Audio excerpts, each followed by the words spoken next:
우리가 아는 가장 오래된 이야기, 창세기. 오늘은 이 거대한 서사시를 글이 아니라 그림, 그러니까 위대한 예술가들의 눈을 통해서 한번 따라가 보려고 합니다. 인류의 시작에 대한 이야기가 예술과 만났을 때 과연 어떤 모습일지 지금부터 함께 떠나보시죠. 자, 가장 오래된 이야기 하면 어디서부터 시작해야 할까요?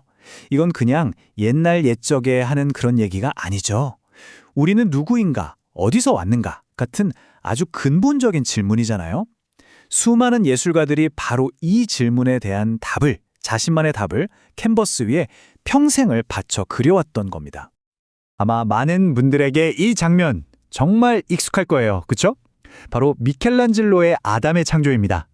거의 달 듯 말 듯한 저 손가락 끝, 정말 숨막히는 긴장감 속에 생명, 의식, 인류의 모든 가능성이 바로 저 찰나의 순간에 폭발하는 것 같지 않나요?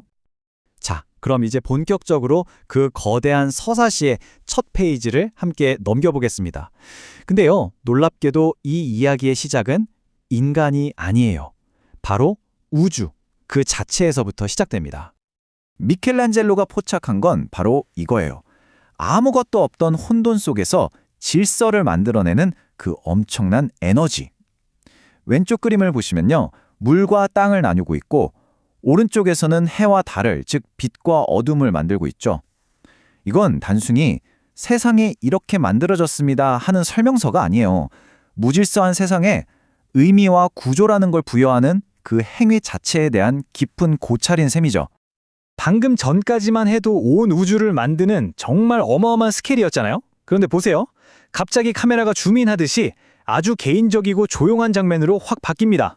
잠들어 있는 아담의 몸에서 이브가 태어나는 이 순간, 이건 뭘 의미할까요? 이제 신의 관심이 거대한 우주에서 우리 인간, 그리고 그들의 관계와 운명으로 옮겨왔다는 아주 중요한 신호인 거죠. 이렇게 모든 게 완벽하게 시작됐는데, 이 평화는 그리 오래가지 못합니다. 이제 이 완벽했던 세상에 첫 번째 균열이 생기기 시작해요. 인류가 처음으로 갈등을 겪고 그 혹독한 결과를 마주하게 되는 이야기로 넘어가 보겠습니다. 인류 최초의 갈등, 그 시작은 뭘까요? 놀랍게도 질투라는 아주 인간적인 감정이었어요. 동생 아벨의 제물만 신이 받아주자 분노에 휩싸인 카인의 모습. 이 그림은 바로 그 지점을 포착하고 있는 겁니다. 형제 간의 사랑과 경쟁이 어떻게 끔찍한 폭력으로 변할 수 있는지 인간 내면의 어두운 그림자를 처음으로 보여주는 장면이죠.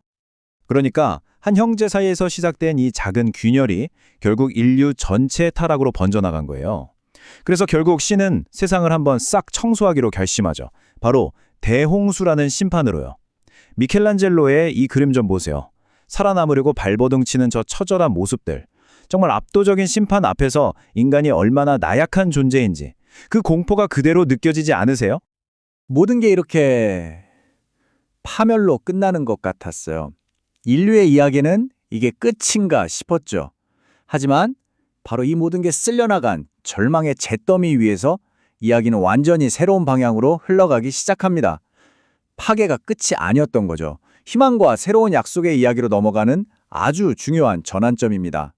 대홍수에서 살아남은 인류, 다시 뭉쳐서 뭘 했을까요? 바로 하늘에 닿아보겠다며 이 거대한 탑을 쌓기 시작합니다. 우리가 잘 아는 바벨탑이죠.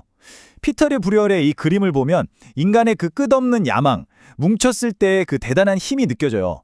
하지만 동시에 우리가 신처럼 될 수 있다는 그 오만함이 결국 어떤 결과를 낳았는지도 보여주죠. 말이 통하지 않게 되고 결국 전 세계로 뿔뿔이 흩어지게 된 바로 그 사건입니다. 자, 이제 이야기의 무대가 다시 한번 바뀝니다. 흩어진 인류 전체를 비추던 카메라가 이번에는 단 한 사람, 아브람이라는 남자와 그의 가족에게로 아주 깊숙이 들어갑니다. 신과 거대한 인류가 아니라 신과 한 개인 사이의 약속, 바로 언약에 대한 이야기죠. 한번 상상해 보세요. 아이를 낳을 수 없는 아주 늙은 부부에게 신이 나타나서 이렇게 말하는 겁니다. 너의 자손이 저 하늘의 별처럼 바다의 모래처럼 많아질 것이다. 정말 믿기 힘든 약속이잖아요.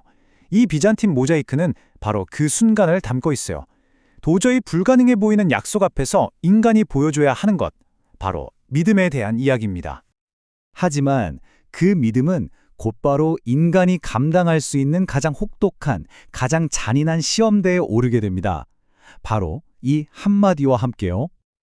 자, 여기 두 개의 그림이 있습니다. 한번 비교해 보세요. 똑같은 장면이에요. 천사가 나타나 아브라함을 막는 그 클라이맥스 순간. 근데 분위기가 완전히 다르죠? 왼쪽 그림은 뭔가 신성한 질서, 이것이 신의 뜻이다라는 명령에 초점을 맞춘 느낌이라면 오른쪽 렘브란트의 그림은 어때요? 아들을 죽일 뻔했던 아버지의 그 인간적인 공포, 그리고 살았다 하는 그 안도감, 이 감정이 폭발하는 것 같지 않나요? 똑같은 이야기를 가지고도 예술가들이 얼마나 다르게 해석할 수 있는지 보여주는 정말 흥미로운 지점입니다. 자, 이제 이야기의 마지막 장으로 넘어왔습니다. 아브라함에게 주어졌던 그 위대한 약속, 이게 과연 어떻게 그의 후손들에게까지 이어지는지 그 과정을 따라가 볼 텐데요. 아주 흥미로운 연결고리가 하나 등장합니다. 바로 꿈이에요. 아브라함의 손자 야곱, 그가 어느 날 꿈을 꾸는데 하늘과 땅을 연결하는 거대한 사다리가 보이는 거예요. 이 꿈의 의미는 명확했어요. 할아버지에게 했던 그 약속, 너에게도 계속 이어질 것이다라는 신의 확인 도장이었던 셈이죠. 렘브란트는 이 신비로운 순간을 복잡하게 그리지 않았어요. 아주 단순하지만 강렬한 스케치 하나로 모든 걸 표현해냈습니다. 그리고 이 약속의 바통은 야곱이 가장 사랑했던 아들 요셉에게로 이어집니다. 요셉도 꿈을 꿔요. 자신이 아주 위대한 인물이 되는 꿈이죠. 근데 이 꿈 때문에 형들의 미움을 사서 결국 팔려가게 되잖아요. 이게 비극의 시작처럼 보이지만 사실은 가족과 민족 전체를 구원하게 될 거대한 이야기의 첫 단추였던 겁니다. 이 그림 속 인물들의 표정 좀 보세요. 꿈 얘기를 하는 순진한 요셉, 그걸 듣는 형들의 저 싸늘한 시기심, 그리고 걱정스럽게 보는 아버지의 눈빛까지. 한 가족 안에 복잡한 감정들이 정말 생생하게 담겨 있죠.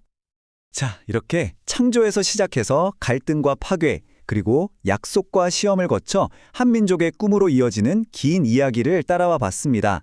예술가들이 평생을 바쳐 그린 이 장면들은 그냥 오래된 종교 이야기가 아니에요. 어쩌면 이건 시대를 뛰어넘어서 계속 반복되는 우리 인간의 이야기 그 자체일지도 모릅니다. 질투하고 실수하고 그럼에도 불구하고 다시 약속을 믿고 일어서는 그런 보편적인 경험 말이죠. 이 오래된 이야기들이 과연 오늘을 사는 우리에게는 무엇을 말해주고 있을까요? 이 질문을 여러분께 남겨드리면서 오늘 이야기는 여기서 마무리하겠습니다.